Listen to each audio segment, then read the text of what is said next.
Hello, how are you? Welcome back to the barn. It's been a while since we've been in here. Firstly, in mid-January, we went back to the UK to see friends and family for a couple of weeks. And then we came back here to France for 10 days. And then we went to see some more family and had a little holiday for 10 days down in Spain. But we're back now. And the first job is to mend Lynn's dressing table stool that the leg's fallen off. It looks like some kind of medieval weapon, just full of pins and a couple of screws. Like a lot of this mass-produced furniture, it's never best quality construction. It's mostly an MDF frame, an MDF top, Lynn recovered to match other furniture a while ago. But it's actually part of a matching set of furniture, so we don't want to lose it. So I'm going to repair it the best I can. Take the pad away so it doesn't get damaged. So yeah, it's just MDF, 4 legs, a little bit of moulding. Cut out in, what, 12? No, maybe even 9mm MDF. And then these are screwed and pinned in with a million pins. Process of repairing this will be taking screws and pins out. It's bent. Pliers. So I've said I've not been in the workshop for a while, so I've not really done anything in here for a long time. I've made some videos, but I've not actually done any work specifically for the workshop for a long time. Beginning of January, just before we went back to the UK, managed to get the electricity feed in here. So at the moment we've one socket. We haven't got the extension trailing across the garden as I've had for, well, forever. And I think other than that, the last thing I actually did in here was put the front on this bench, which I think was early December. We made videos, we made us 12 days of Christmas, and I've made a couple of product videos. I made the Shapak dust extraction video and the Banggood saw guide video, and I've got some more tool videos to make actually over the next week or two. The first thing I am going to do when I've repaired this is start to put some electrics around the place. I've got some sockets, some cable and some conduit. Now I've got electric in here, I can actually run some permanent sockets rather than using all them extensions that are piled up behind the table saw. And some of you have already commented saying, yeah, that looks safe, you've not got a trip hazard there. I'm putting one somewhere here behind the bench and one at the other side where the tools are. For now I might add additional sockets, but with these sockets I bought, it actually gives me kind of 3 sockets either side of the workshop, which probably won't be enough, but it's a start. These are in well. Somebody's had fun with a nail gun anyway and putting this together. The best I can probably do is just break them off. Okay, right. They're all rubbish. I'm somewhere safe so they're not in the tyres of anything. So the next thing I need to do is remove, I see they're screwed in as well. So I'll get them screws out of there. Just wonder how many nails have put in this as well as it nailed in from the top. I need to get rid of this so that I mended the other week. Hey, look at that.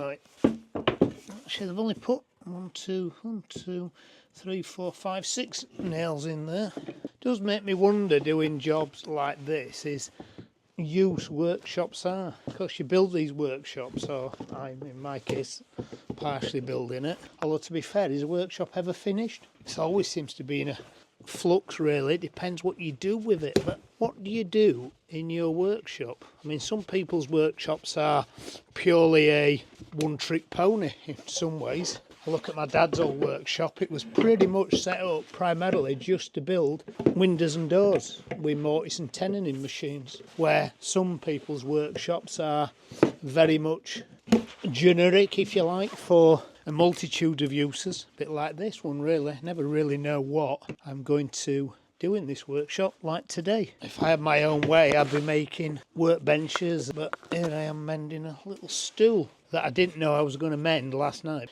Right, so we've taken the corner out and that fits in okay. So what I'm going to do is glue solid block in there with a cutout, so at least then I can actually glue the leg back on. Actually these legs here aren't glued in at all. They're just fixed with a myriad of pins and a couple of screws. If I put a block in there, I can just glue that in. So yeah, in my mind's eye, this workshop will be all singing, all dancing.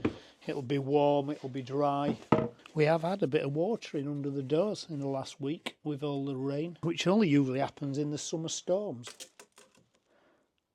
40mm. What have we got in here then? 35, that'll do. Yeah, so going back to the uses of workshops, of course, I've worked in, over the years, ginormous workshops with 100 joiners and a separate machine shop, separate joiner shop, size of football fields, to this, or actually even smaller when I was in the small loft workshop. And there also seems to be obviously a difference as well in geographical regions and how much space you've got. A lot of us British people look on in envy of some of the American small workshops, which seem to us like aircraft hangars. Right, I get that in there, so about there then. Then at the other end of the spectrum, workshops can be used just as a bit of a retreat. I myself included like to be in this space doing things. I find it very, what's the word? I find it very much in the moment when I'm working in here. There's a mental health word for it and I can't remember what it's called. When you're just focusing on the task in hand rather than your brain scattered around. It'll come to me in a minute. They are good for mental health purposes, are workshops. Oh, and that's not only including workshops. If you go and play football or play golf or whatever you do, it's good for your mental health. It's just getting you out of the stuff that causing you issues, causing you trouble. Just getting out there and doing something that you enjoy in a third place. People used to say that coffee shops all grew up on the back of this so-called third place. You weren't at work, you weren't at home, it was somewhere just for you to refocus. Battery. Have I got a battery? And if I have I got a battery that's charged? It appears not. Is that enough? Is it enough?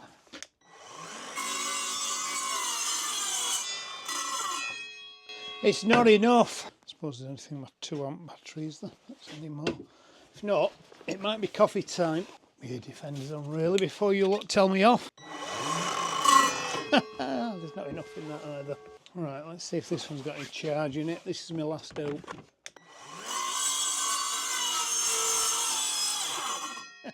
Oh, come on. Not one battery I've got's got some charge in it. This is what I'm trying to avoid, all these cables that are just hanging about for no reason. I've even got no charge in my Festool either, so I'll have that on charge at the same time. The camera battery's not got much battery in it either. Okay, so whilst I'm putting a bit of juice in my batteries to cut that with, I've got a little bit of a dilemma, and maybe you guys can help me with this. So far in the barn build, I've done this wall here, and I've done the back wall. This side wall here, I've not done yet. And the reason I've not done yet is because when this was just an old barn, and I've previously explained, it was 3 times the length of this when we got it. We cut the barn off here, then we left it for years, and we just used it to dump stuff in. And then once we were dumping stuff in, when we had bits of concrete left over from projects in the house, I started putting the floor down piecemeal. So basically each piece of floor is just a 6 foot by 2 foot approximate piece of concrete. It was only when I decided I was going to have this as my full-time workshop and concrete the bottom section of the floor there is actually concreted in 1, actually 2, but larger, and I made more effort leveling it, where this is a bit uneven, and that's not a problem. I can level that at some point.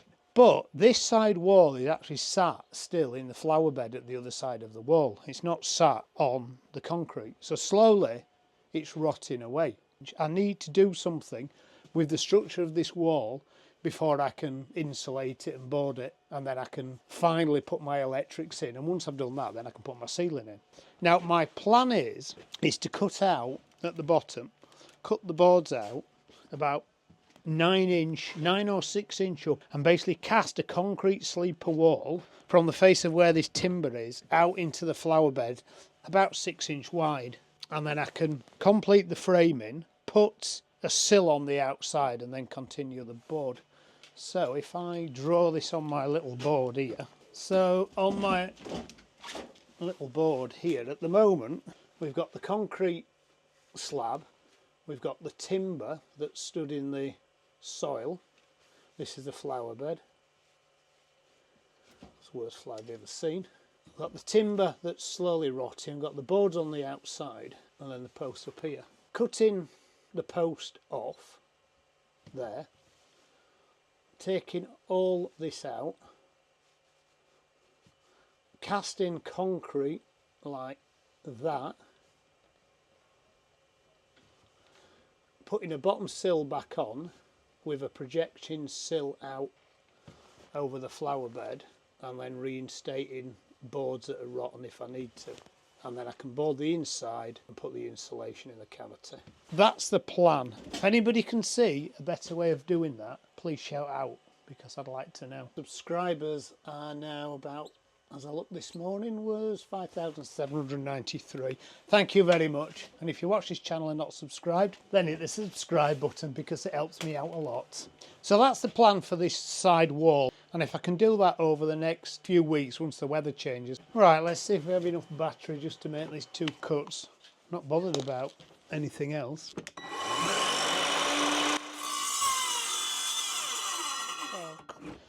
Now, like cup of tea time.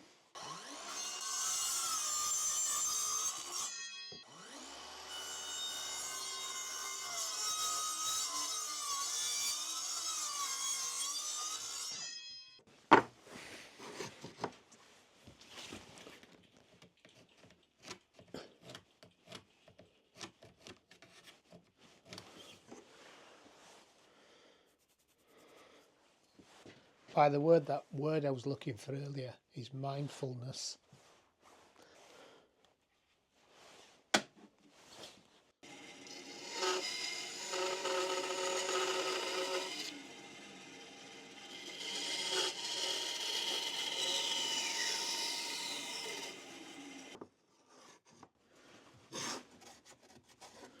This PC is a bit like that, so in theory, just do taking that off there, fitting it a bit better.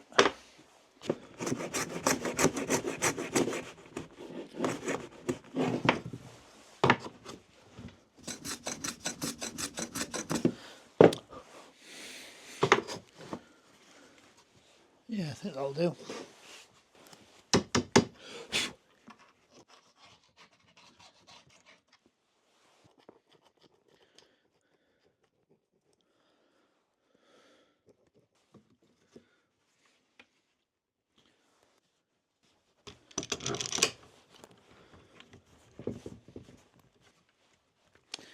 Gonna squeeze it.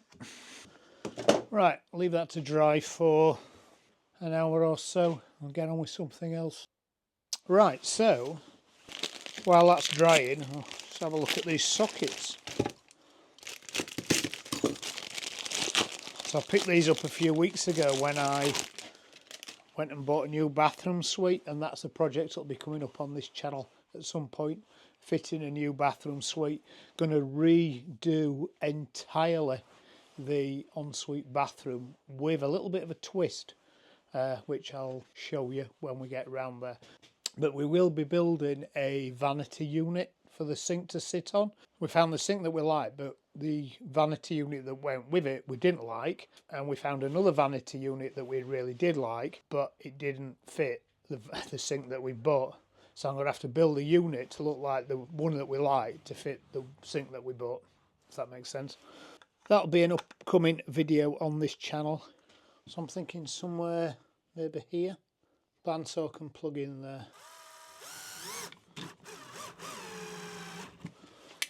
How's that for level? I don't want you guys taking mickey at me.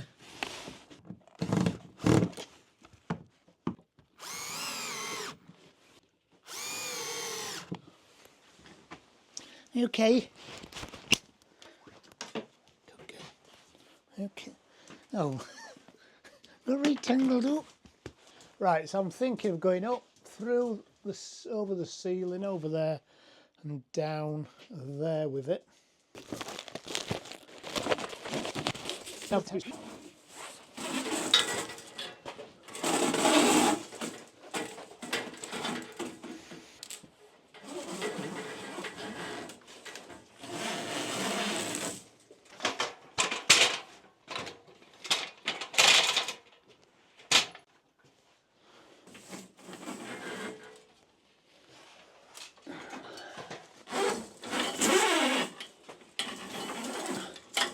is so much to do in this place. I'm going to put the other socket somewhere around here where this is.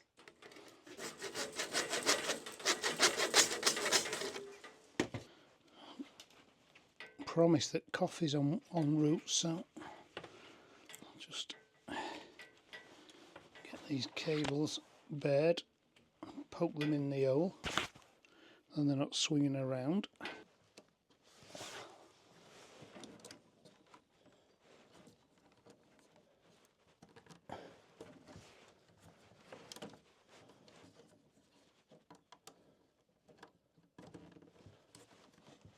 Right.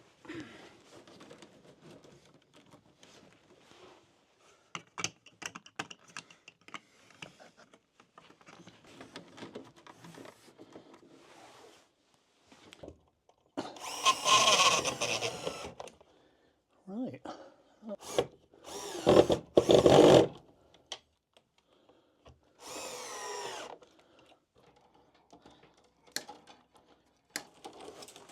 About that much, I think. In fact, I'm going to have to bring them. Should see if it works first.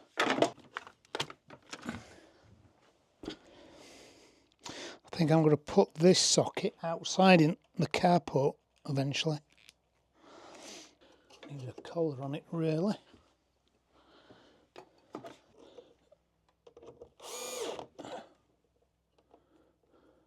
Right, let's go and plug it in and see if it goes boom. Electric's on. It's not tripping out.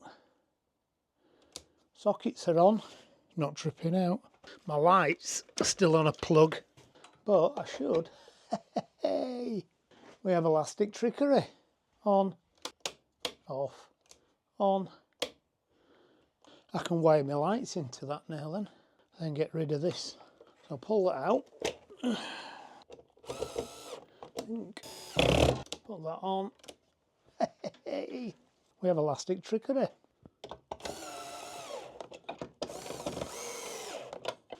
Just need to try if this works.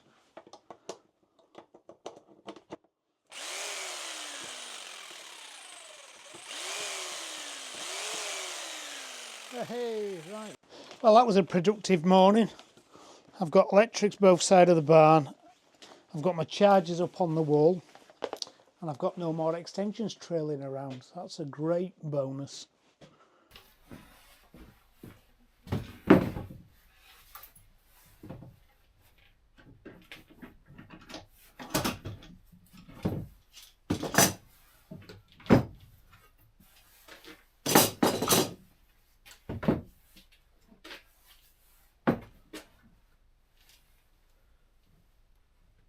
Okay, so a bit of scrap paper, loads of glue on it, and then just let it go off while I have some lunch, and then I can put some fixings in it. I think it's the easiest way to do it, I think.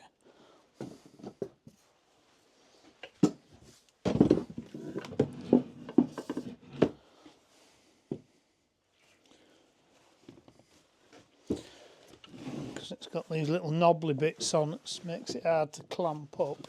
I'm just going to put these on.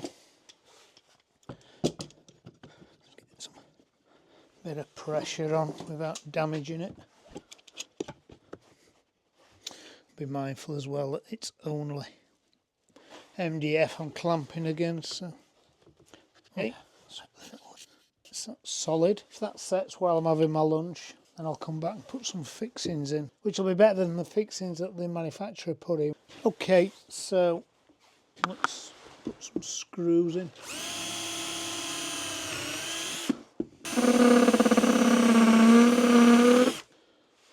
These will get old, I would think. Changed my battery on my new charging station. Might just be a bit too much for this then.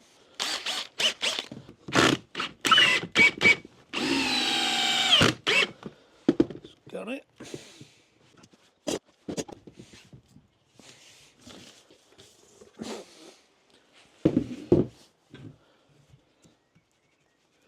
Properly set yet. I'll have to put it in the house overnight for it to set properly.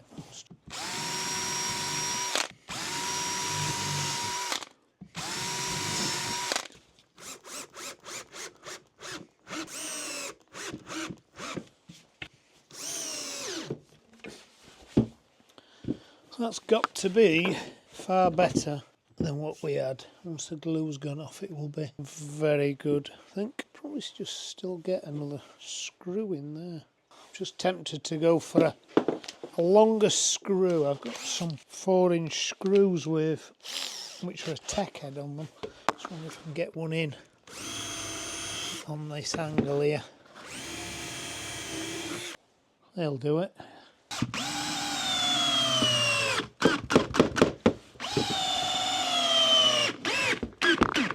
Perfect. Right, that's bound to be much better than we had before. The glue just needs to set. It's really raining now. This was the forecast for the entire day. I've been lucky. Yuck. Just put plastic bag there. Then I need to get the pad off again. It's not going to be stuck to it. I'll tell Lynn to cut down on the croissants in future.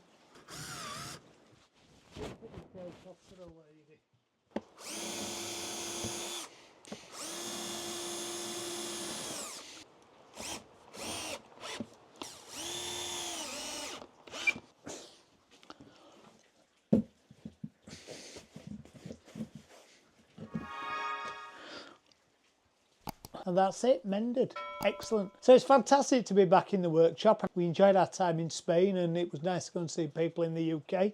We're looking forward for the spring and the summer, and I'm really glad I've got some electric supplies now across the workshop. There's still more to do. Obviously I need the weather to improve, but I'm now heading towards removing and rebuilding the bottom of this gable end wall. So that's it guys, thanks for watching. I'll see you again later. Bye.